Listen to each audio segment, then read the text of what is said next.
So my name's Kevin Hill.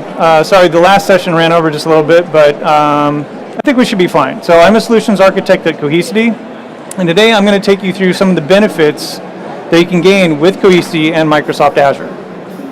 But before I go into the benefits, one of the things I do want to point out is what's the kind of problem we're trying to solve? Where do we fit? Well, we fit basically in the secondary storage infrastructure space. We're concerned about making sure all of your assets are protected.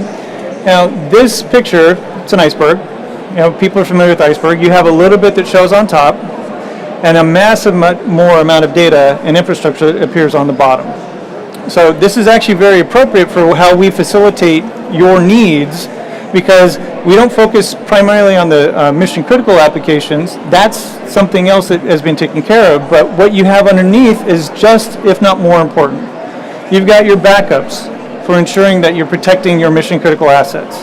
You have your archive targets, which are, well, in case your backups aren't available, or if you're meeting compliance or regulatory reasons or data sovereignty requirements. And then test dev. You can't innovate and gain new business unless you develop, right? That's another set of systems. That's usually another set of data. Then we go into file shares for cross-system collaboration. We have object storage because sometimes things just work better on object. Analytics to mine your data, but again, these are all different systems. And then I haven't even touched on DR, but I'll talk about DR a lot more in just a minute. Problem is, these are separate silos of data, separate systems, separate vendors, different teams that need to manage each and every one of these things. So it's very inefficient. There's a lot of sprawl. There's a lot of extra cost associated with doing it that way. And then more importantly, it's dark. You don't have any visibility into those different silos of data.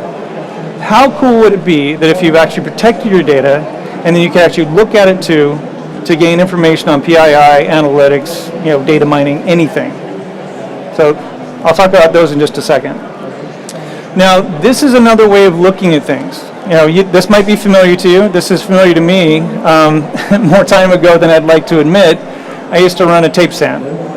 So you might be familiar, you're protecting your physical systems, your virtual systems, your databases, your shares and exports.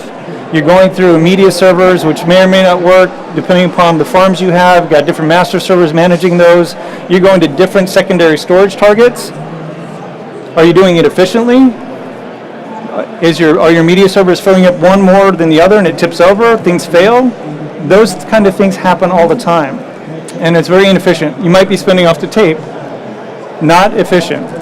So this is also where, if you're going to integrate with the cloud, it's pretty easy to integrate with the cloud. You identify a cloud gateway, but it's more or less a bolt-on. It's actually another extension, another silo that you have to manage and maintain separately. And it's really more target only on archive long-term retention. It doesn't offer you some of the capabilities in other use cases. Okay, where does Cohesity fit? We simplify all that. We can help you get rid of everything there, no longer needing the legacy storage kind of capabilities there.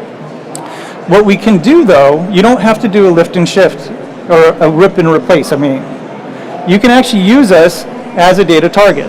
So instead of actually just ripping and replacing, you can actually seamlessly, easily fold us into your current infrastructure, use us, start leveraging our data protect to get off the enterprise backup software that you might be used to using today, wait until you have to come up for the license renewal, and then phase that out. You can consolidate the different pieces of infrastructure that's here, no longer needing the different media servers, master servers, getting advantage of all of our global deduplication, our compression, and encryption, so it's a much smaller working set.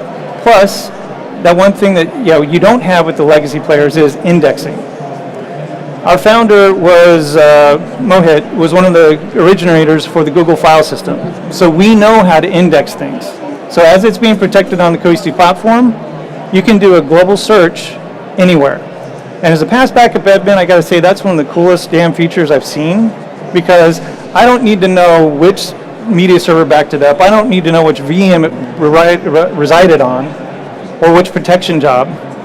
I just do a search, and it tells me where that lives. It can actually live on the Cohesity platform. It can live up in the cloud in Azure and in archive, and actually have point-in-time granularity to say, where do I pull that back from and when? So very easy, very, very nice. But we're also cloud native because we do more than just archive in the public cloud. There's a lot more. So let me show you that now. Maybe. So one platform for multiple cloud use cases. We're going to start off long-term retention.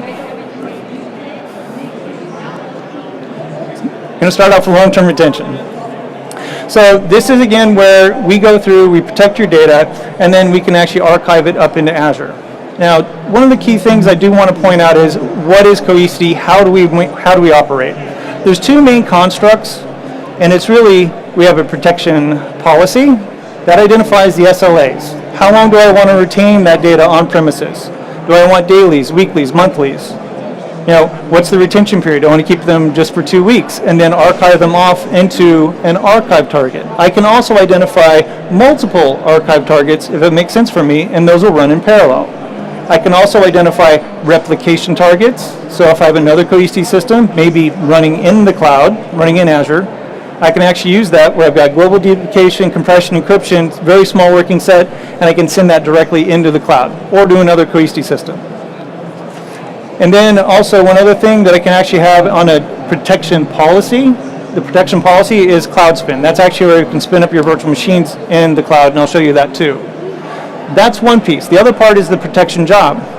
That's what you identify what you want to protect. Is it my physical servers? Is it my virtual servers? Is it my NAS shares? Whatever it is you want to protect, and then you say which policy you want to use.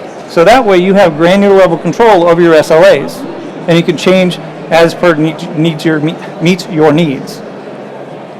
So the other thing that I'm showing you here is we can actually retrieve. So that's the second part of Cloud Archive. Cloud Archive is very cool. I'll pick that up.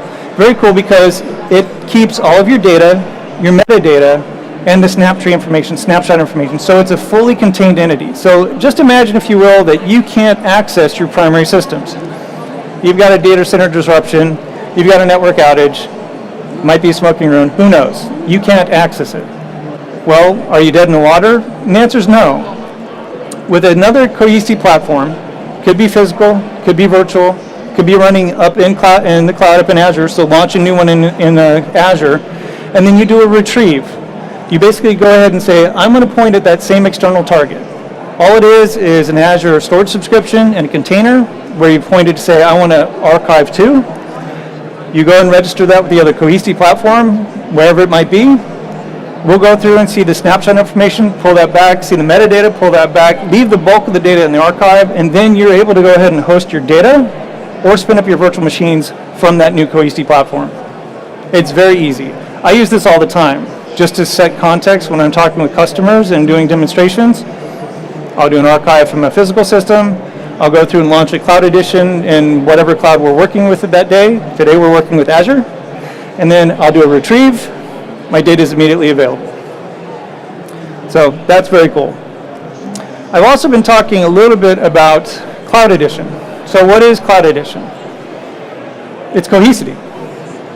First and foremost, Cohesity is software defined. We can run anywhere. We have a virtual edition, we have a physical edition which we run on our own gear, or we can actually run on HP or Cisco gear, or we run natively in the cloud. Running natively in the cloud in Azure, we can start with one node. We can start small, grow as you go. You can add additional nodes. As your capacity needs grow, you add new nodes. You could also shrink, but how many people's data shrinks these days? Anybody? If you do, I really want to talk to you because it doesn't. It just keeps growing and growing. So we can add, but if it needs be, we can actually shrink it as well. So it's very, very good for being able to instantiate very quickly. But the other thing this provides you too, it's Cohesity. We go through and we protect your assets. We protect your virtual machines on premises. We can also protect your virtual machines up in the cloud. So protecting your native Azure virtual machines. Now, Kevin, why would I do that? I've got some native protection up in Azure. I would like that, I'm using that. That's fine, it does work. But let me ask you, does that native protection provide you global deduplication, compression, indexing, granular levels of control for point-in-time recoveries? Not quite as much. So this is where the conjunction, the integration that we have makes it a much more powerful solution. And, oh, it worked this time. So, and cloud spin. This is what I was talking about before. We're spinning up virtual machines from your on-premises systems up into the cloud. So the way it works is first we protect your virtual machines. Protect them on a Cohesity platform. Doesn't matter which Cohesity platform, just protect on a Cohesity platform. From there, we can go through and launch the virtual machines up in the cloud. Now you see from this picture, I don't have any Cohesity running in Azure. I don't need it. If I have it, it actually provides me more benefits and more flexibility and quicker SLAs in some cases, but I don't require Cohesity up in the cloud. So what we'll do is once it's protected, we'll actually go through and convert, let's say VMware. It's a VMware farm that you're actually protecting on-prem. You want to send that to Azure. Well, how cool is that? Your VMware, you're actually converting and pushing up into Azure. We'll take the VMDK, we'll put it into a storage account and container of your choice in Azure, and then we'll use a native conversion process to convert that into a VHD template. Once it's up in Azure, it stays there. Well, that's not really true. It's basically there, and there's two different modes. One is an on-demand mode, which I think is more is for test dev or immediate break fix. And then the second one is policy-based. So on-demand, your VMs have already been protected on Cohesity. You're just going through and selecting which ones to spin up in the cloud. So more than likely, this is going to be a biz opportunity. You know, your dev team said, "Hey, I need to test this new code. I want this biz app. It's going to be 12 VMs, 27. Doesn't matter. Those are all protected by that one job. Please identify that protection job to spin up in Azure." Okay, at that time, we'll then go through, look at the VMDKs, we'll push all of those up into the container, we'll do the conversion over to a VHD, we'll then launch them in the resource group, VNet, subnet that you specify with the size of VM that you select. Now, you also get to choose, do you leave them turned on or you turn them off? Turning them on, if it's break fix, I need immediate action to be able to go ahead and use those things. Or you're doing staging work for, work for tomorrow. Dev team said, "Hey, need to hit it hard at 8 a.m. Please make sure this is available." Fine. You instantiate them, they're turned off. You turn them on at 8 a.m. in the morning so you don't, endure or incur those cloud resource charges, right? If you leave stuff on, it just costs you money. So we can make sure that those are turned off. Another thing which I really think is slick is with Cohesity, either through the UI or our REST APIs. Everything from our UI is REST-based, so it is fully automatable. Dev team comes back and says, "Thank you." Wait, does that happen?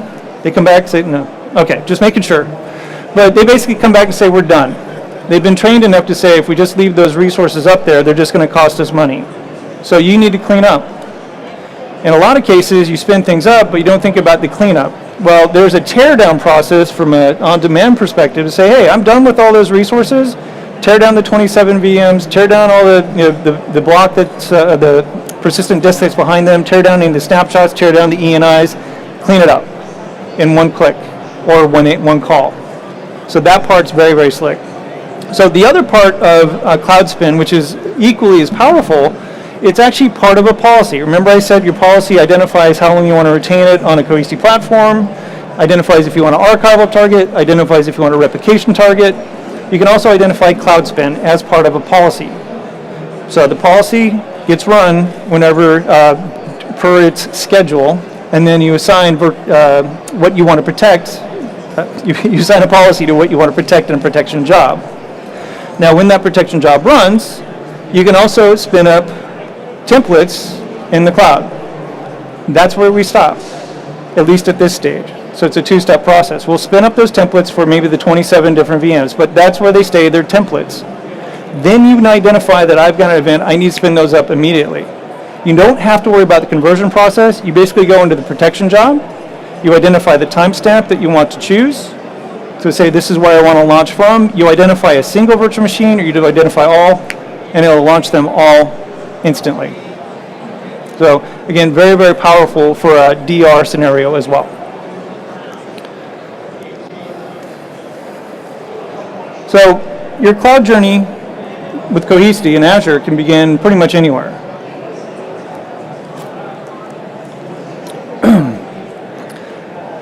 We talked about long-term retention. That's usually where people begin. What's the easiest thing to try and move to the cloud? It's part of my backup, it's part of my DR, and we do it very efficiently. You actually can consume a lot less data based upon our efficiencies that we can gain off the Cohesity platform. And you get total control. But it's not just about archive. We can also extend the capacity of your Cohesity platform by tiering. Not only do you get the flash layer, you get the hard drive layer, now you can also use object storage as well to expand the overall capacity of what a Cohesity platform can provide to you. Test dev, we talked about test dev. Application mobility and protection. Easy way to spin assets up, tear them down, spin them up again, and keep consistent with the data that you have in production. Also the cloud native backups.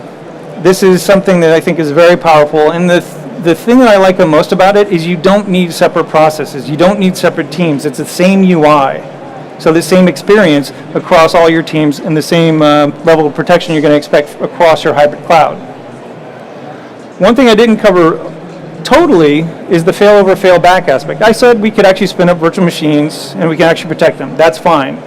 But we can actually facilitate a full failover failback scenario as well.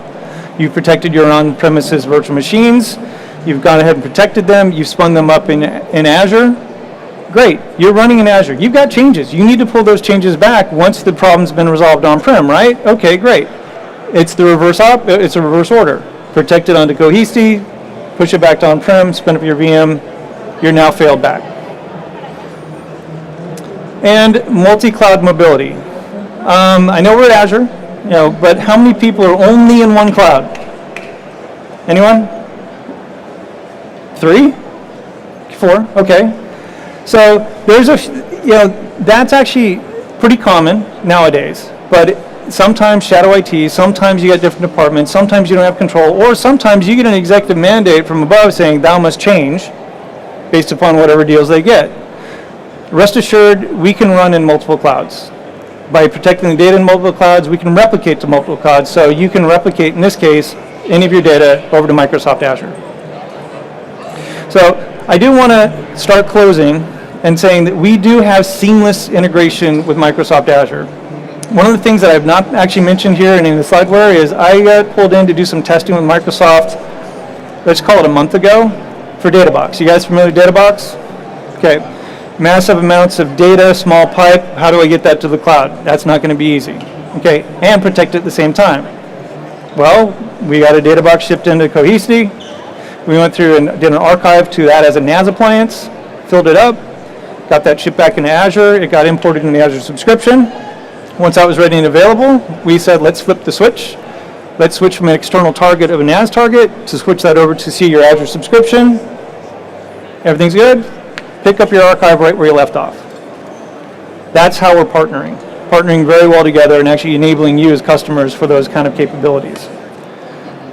Single hybrid cloud management interface. Have you guys heard about Helios? Anyone? Okay, all right, at least one. So Helios, this is our software as a service based offering running in the cloud, which is a single management UI, management, not monitoring only or alerting, management for any of the distributed systems you have.